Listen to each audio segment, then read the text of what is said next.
Hello viewers, today we are going to learn about antibiotics. Now this antibiotic is a very general term known to all of us because we recognize antibiotic as the drug or the medicines which are used for the human health. Now these antibiotics are called the secondary metabolites. Now let us understand what is metabolite.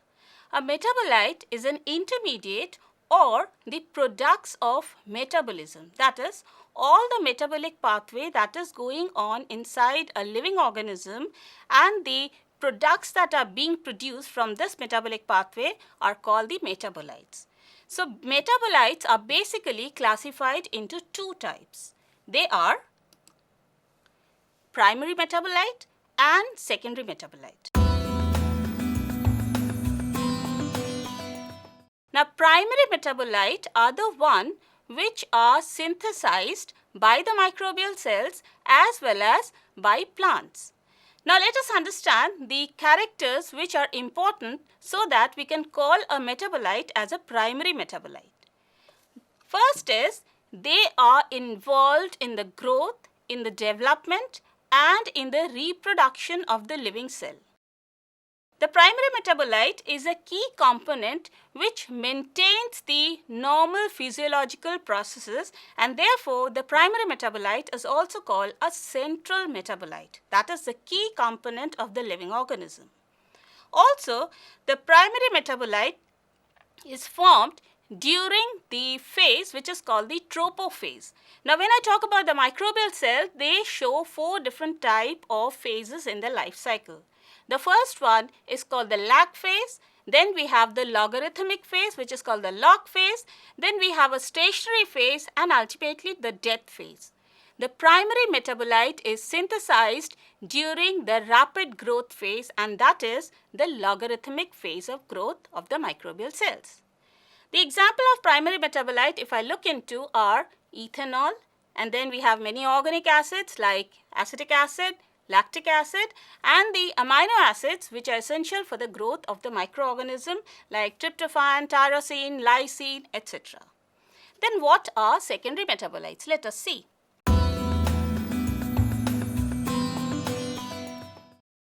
The secondary metabolites are the one which are necessary by the microbial cells because they are producing it, but they are not of primary importance. That means they are required by the cells and they hold a secondary importance. They are not required by the cell to grow, to develop, to reproduce.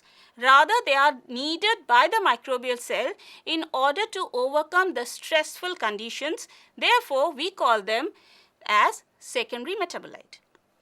Now, secondary metabolites are mainly produced by the modification of the primary metabolite.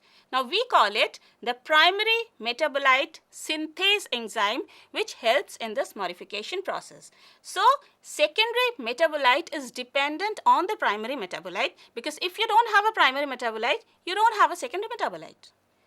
Also, they do not play any role in the growth, in the development and in the reproduction which is of primary importance, and therefore they are called the secondary metabolite. The secondary metabolite have got a prominent role in the ecological functions. That means a condition arrives when the microbial cells do not get a favorable environment. A condition arrives when the microbial cell has to exist at a high temperature, at adverse pH, scarcity of moisture or scarcity of water content, scarcity of food. So these stressful conditions or the adverse condition are overcome by the production of the secondary metabolite by the microbial cells. So this is how we differentiate the primary metabolite and a secondary metabolite. Now these metabolites are the products of metabolism. That means we should have two different types of metabolism. And therefore, the types of metabolism that a microbial cell shows is primary metabolism and secondary metabolism. Now, let us see how these are correlated and why we call them primary and why not we call them secondary. If you look in this diagram, you will find that primary metabolism takes into account the processes like glycolysis. That means breakdown of glucose, which is very essential because the cell has to grow, the cell has to develop, and therefore the cell has to get the energy. So glycolysis, the pentose phosphate pathway, these are very important metabolic pathway for the development, for the growth of the cell. Now after these pathway, we have a synthesis of a very important component, and that is called chorismata or chorismic acid. Now this chorismic acid is a precursor for the synthesis of many amino acids, for the synthesis of many secondary metabolites. Like chorismic acid is a precursor for the synthesis of aromatic amino acids like tryptophan, tyrosine and phenylalanine. Now these amino acids are called the primary metabolite because they are required for the growth and development of the microbial cell. Now these chorismata is also used for the synthesis of folic acid or folate. Then we have synthesis of ubiquinone and the salicylic acid. So chorismic acid is a precursor for these. But these compounds, the folic acid, ubiquinone, salicylic acid, they are not primary metabolite. They are the secondary metabolite.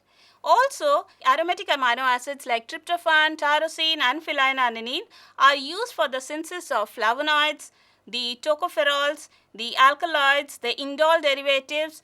So these compounds are needed by the cell during a secondary metabolic pathway, and therefore they are called the secondary metabolites. Primary metabolism has to run and the secondary metabolism runs upon the primary metabolism. The antibiotics are the products of secondary metabolism, and therefore we call the antibiotics as the secondary metabolites. Now, does it mean that all the antibiotics behave in the similar manner? No. The antibiotic have got different modes of action. That means their mechanism of action differs from one antibiotic to the other, and therefore they have got different categories. The foremost important category of the antibiotic is the one which inhibits the formation of the microbial cell wall. Now, antibiotics are basically the secondary metabolites which are synthesized by the microbial cell, and they inhibit the growth of other microbial cell. And that is why we say that the ecological function, because they have to survive in a condition where they want to dominate, and therefore they want to kill the other microbial cell which is present in its vicinity. And therefore, the antibiotic is a secondary metabolite. The foremost important category is the antibiotic which is an inhibitor of cell wall synthesis. In this category, we have many antibiotics like vancomycin, bacitracin, penicillin, then we have cephalosporin. Now, they are the one which act because they stop or they inhibit the synthesis of the microbial cell wall. The peptidoglycan layer synthesis is being inhibited, and therefore we find the action of this antibiotic in those microbial cells which are rapidly dividing or rapidly growing. Now, another category of antibiotic is the one which inhibits the synthesis of DNA. There is another category which inhibits the functioning of DNA gyrase. Now, gyrase or DNA gyrase is an enzyme which is needed for the unwinding of the double strands of the DNA, which is needed for the replication process. So, if this unwinding is being inhibited, the DNA would not replicate, and therefore the inhibition of the microbial growth takes place. So, this is another category which does not act on the cell wall, but it inhibits the replication of the DNA. There is another category of antibiotic which is called polymyxin. They form some sort of pores or some sort of the cell integrity or the cytoplasmic membrane integrity is being lost, and therefore the content of the cell comes out of the microbial cell to the environment. Another category of antibiotic which is very much known to all of us is the inhibitors of protein synthesis.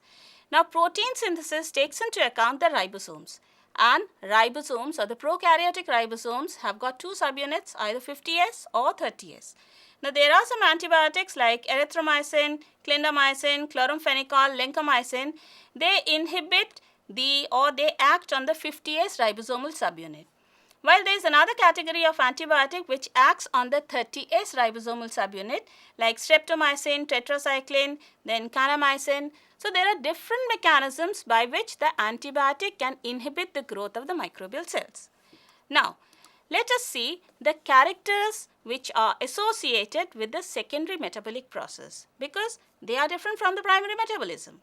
The foremost character which is seen during the secondary metabolite production is, we come across the maximum production of the secondary metabolite after most of the cell growth has occurred. That means the log phase or the end of the log phase or the logarithmic phase, and the cell is going to enter the stationary phase. During that time, we have maximum production of the secondary metabolite. Second thing is, the synthesis of the secondary metabolite is susceptible to the repression by carbon or nitrogen source. That means if you have less amount of carbon or if you have less amount of nitrogen source, that is again a stressful condition. A scarcity of carbon and the nitrogen source means you have a stressful condition, and therefore the production of secondary metabolite is enhanced. The third is, the synthesis occurs within a specific range. This specific range is for temperature, for pH, for metal ion, and for phosphate concentration. So therefore, if these parameters are maintained, you have a good production of the secondary metabolite. And last thing that we come across is, it has got a limited taxonomic distribution. We can very well understand it because the antibiotics that is known to us, the majority members of the actinomycetes, they are the producers of the antibiotics. Now coming on to the regulation. Who regulates, or how the antibiotic production, which is a secondary metabolite, is being regulated? There are three different types of regulation that we come across. Number one, regulation by the medium composition. Regulation by the medium composition means the external environment or the cultural media in which the microorganism is growing. Now, when I talk about the culture media, that means the environmental parameter has to be maintained. Now, these environmental parameters can be pH, can be temperature, the concentration of different carbon source, nitrogen source, phosphate, and the trace elements. External environment has to be a stressful and adverse condition, and then only the secondary metabolite, that is the antibiotic, will be produced. Now, when we talk about the medium composition, a very important term come into our mind, and that is catabolite repression. Catabolite repression is the process by which the presence of preferred nutrient represses the genes coding for enzymes used to metabolize some alternative nutrient, which is commonly seen in the case of actinomycin and cephalosporin. That means, suppose in a media you have got two carbon sources, glucose and lactose. The glucose is the preferred nutrient for the microbial cell, and therefore the microbial cell utilizes glucose. However, when the depletion of the glucose takes place, the lactose is utilized. But what happens to the lactose when the glucose was being utilized by the cell? Now, during that time, the enzymes for the metabolizing process or the enzymes that are needed to metabolize the lactose is being repressed, and therefore this is called the catabolite repression. The second regulation we were talking about is the biochemical regulation. That means a biochemical parameter is the important factor which regulates the production of the secondary metabolite. A common example we see across is the production of the streptomycin. Now, for the production of streptomycin, if I go to the process, you will find it's a long process when the glucose is being metabolized and we have the production of different intermediates. Now, here in this process where we have synthesis of streptidine 6-phosphate and dihydrostreptose, these two has to condense together and we should have the formation of 4-streptidine 6-phosphate. Now, this process is very sensitive and this is totally dependent on a compound which is called factor A. If factor A is not there in the media, or if factor A is not synthesized by the microbial cell, you will not have synthesis of streptomycin. So, factor A can convert the non-streptomycin producing mutants to streptomycin producing mutants. But if the streptomycin producing strains do not have factor A, you will not have the production of the antibiotic, that is streptomycin. So, this is biochemical regulation.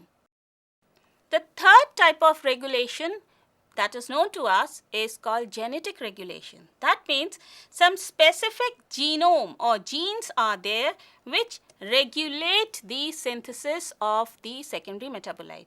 Now, what are these? Malik in 1979, he said that there are 5 classes of antibiotic producing genes. Now, let us see what are these 5 classes. The first class of gene is called the structural genes. That means the genes which code for the enzymes necessary for the synthesis of the secondary metabolite. The second category of gene is called the regulatory gene. That means those genes which determine the onset, the extent of repression and the induction of structural gene. That means what is the time when the structural gene has to be induced, how long they has to be induced so that we have the production of secondary metabolite. So the structural gene in turn is controlled by regulatory gene.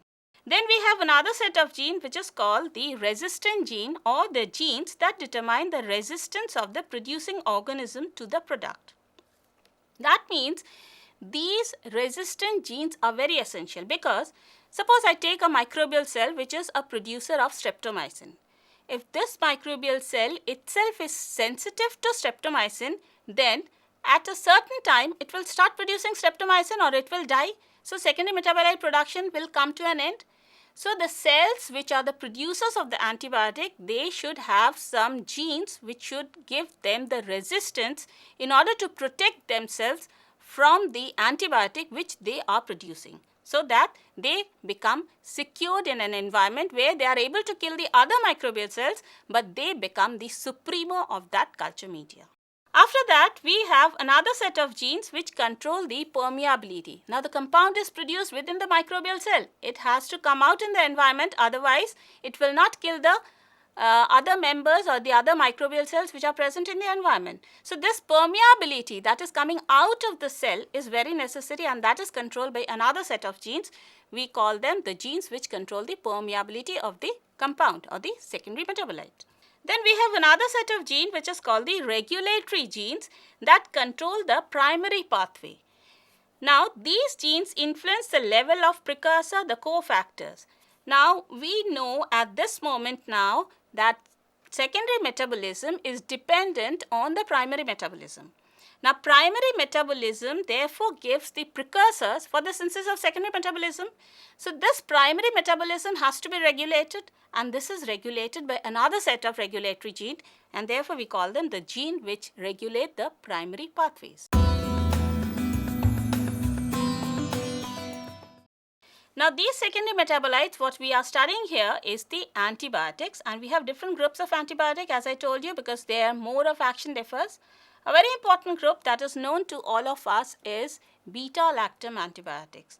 Now, why they are called beta-lactam? Because as you can see in the chemistry, they have got a beta-lactam ring. In penicillin, we have got a beta-lactam ring, and therefore it is beta-lactam antibiotic. In cephalosporin also, we come across this beta-lactam ring, and therefore this is called a beta-lactam antibiotic. The beta-lactam antibiotic is a group which shows the presence of a precursor or an intermediate which is called ACV tripeptide. Now, why ACV? Let us see. This is amino adipic acid, this is cysteine and valine, as you can see in the slide. Now, these 3 amino acids condense together and we have the formation of ACV tripeptide. A for adipic acid, C for cysteine and V for valine. This ACV tripeptide is the precursor which ultimately forms the other beta-lactam antibiotic. It can be penicillin, it can be cephalosporin. If I go into the detailed pathway, as you can see in the slide, ACV tripeptide is formed in Penicillium chrysogenum or in Acremonium chrysogenum. This is another organism which can produce the beta-lactam antibiotic. Now, ACV tripeptide is formed in all the cases, and then by the modification of this ACV tripeptide, we can either have the formation of penicillin or we can either have the formation of cephalosporin, which is another category of beta-lactam antibiotic. Coming to another important group of antibiotic is the peptide antibiotic. Now peptide, whenever we study peptide, we say the peptide are synthesized or by protein synthesis which takes place on the ribosomes. Now these peptides are not synthesizing on the ribosomes, rather they are taking place on an enzyme complex, and therefore these are called non-ribosomal protein synthesis peptides, and we call them the peptide antibiotics. Now these peptide antibiotics, they either show a linear molecule or they may be cyclic in nature. The linear molecule is seen in the case of gramicidine. You can see the linear molecule of gramicidine, all the amino acids are joined together, but in the position 11, if you have the change of the amino acid, we can have different molecules of gramicidine. If it is tryptophan, it is gramicidine A.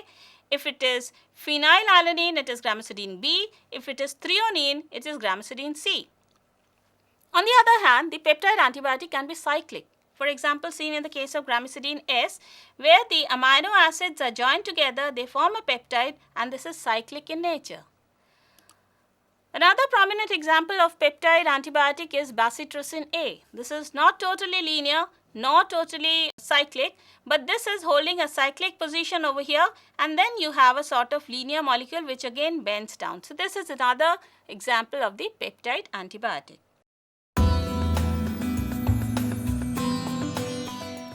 We human need the secondary metabolite. The microorganisms do not need the secondary metabolite because it is not of their primary importance, but we need it because we need to have use the antibiotic for our own purpose, and therefore we should know the mechanism by which they are produced and how to increase the yield of such antibiotics. The structural genes are there, or the genes which code for the enzymes necessary for the synthesis. Now these genes are located on the chromosomes. These chromosomes hold the structural genes in gene cluster. These gene clusters are guarded by another set of genes, and these genes are called the genes of resistance. That means the gene cluster either have a resistant gene at the front, or at the proximal end you can have the resistant gene. So whenever we go in for the genome change, it causes the deletion or the amplification of the chromosomal DNA, and therefore the extra chromosomal DNA may also get distorted. Now these antibiotics which are produced by the microorganisms, they should be resistant. That means the microbes should be resistant to the antibiotic they are producing. So how this resistance develops, or how this takes place? If the microorganisms are low producing strains, then they have got some control mechanism by which they can inhibit the enzymes which participate in the synthesis of the secondary metabolite. That means during their primary growth phase, the control is there which inhibits the synthesis of the secondary metabolite. But if they are high producing strains, then huge amount of antibiotic is produced, and if the microorganisms are sensitive to this antibiotic, they will be killed, and therefore they need to have the resistance mechanism. Now the genes I told you, they are either present at the beginning of the gene cluster of the structural gene, or at the end, and therefore it may happen that resistant may be, or the resistant genes may be acquired. It may not be present in the microorganism, but it may be acquired by some other means. The microorganism also wants to export the antibiotic which is produced in the cell to the environment. As soon as it is being produced, the secondary metabolite should be exported out, so that the toxicity does not remain inside the cell. Therefore, it does not remain sensitive. Also, it solves the problem of the reverse flow of the products. The products is the secondary metabolite. Suppose a secondary metabolite is formed inside the cell, it goes out in the environment, and by any chance it again tries to come back. So this coming back of the secondary metabolite is being inhibited when they are either binding to the cell wall, or they form a sort of complex. For example, seen in the case of tetracycline, that it binds to the calcium ions which is present in the media, and therefore the reverse flow of the secondary metabolite is being inhibited. There is another mechanism by which they show the resistance, that is, they situate the enzymes needed for the synthesis of the secondary metabolite in the periplasmic space, in the outer space, and therefore they does not become sensitive to the primary metabolite, seen in the case of Streptomyces aureofaciens. Now what are the mechanisms? Let us see. Number one is the enzyme-based resistance. That means the microbial cells synthesize a particular enzyme and therefore inhibits or it breaks down the product. For example, if I take penicillin, penicillin has got a beta-lactam ring. Here you can see. Now this beta-lactam ring can be broken down by an enzyme which is called beta-lactamase. So if the microbes produce beta-lactamase, they break down this beta-lactam ring and you don't have penicillin but you have penicilloic acid. You have the synthesis of penicilloic acid. Now this penicilloic acid does not have any antimicrobial spectrum and therefore the penicillin is being destroyed. Another way by which it can disrupt the antimicrobial action is they synthesize, or the microbe or the bacteria synthesizes a bulk substituent which is added to the aminoglycoside. So when they add a bulky substituent, here you can see in this picture a bulky substituent or a large subunit is being added to the aminoglycoside, and therefore the aminoglycoside, which is the antibiotic or the drug, does not fit into the rRNA pocket and therefore it becomes useless for the cells because it cannot stop the protein synthesis of the cells. Another mechanism by which it can develop the resistance is ribosomes modification. It may happen that ribosomes get methylated, and when the ribosomes get methylated, the antibiotics does not bind to it and therefore becomes non-functional. The protein modification may also take place because whenever the mutation is taking place, what happens is the random mutation in the bacterial DNA takes place and therefore the gyrase also may get altered. And when the gyrase is getting altered, the antibiotic, which are the inhibitors of DNA gyrase, are not able to recognize it and therefore the gyrase remains functional. The metabolic resistance is another method by which the antibiotics can develop the resistant mechanism. That means a metabolite is being mimicked by the antibiotic. Sulfonamide is an antibiotic which mimics the structure of para-aminobenzoic acid, that is PABA. Now this para-aminobenzoic acid is taken up by the microbial cell for the synthesis of the folic acid. This sulfonamide, which mimics, here you can see in the slide the structure, how much it mimics the para-aminobenzoic acid. When this is being mimicked, therefore the sulfonamide may stop the synthesis of folic acid and the microbial cells get killed.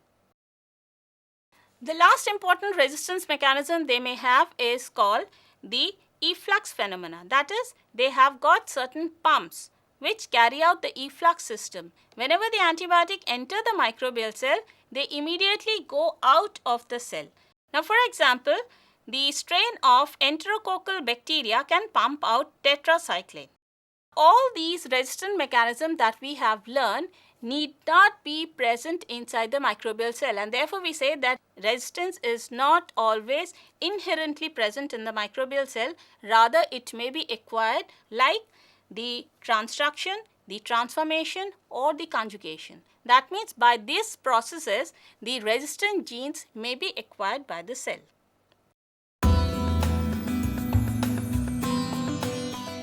If we recapitulate in this lecture, what we came to know is antibiotics are the secondary metabolites which are produced by the microbial cells which inhibit the growth of other microbial cells and therefore help the producer bacteria to survive in a stressful condition. The secondary metabolites are not needed by the microbial cells, but the secondary metabolites are exploited by the human race for its own benefit. The secondary metabolites are needed by the humans. The primary metabolites are the one which are really needed for the microbial cells for their growth, for their development and for their reproduction. Thank you.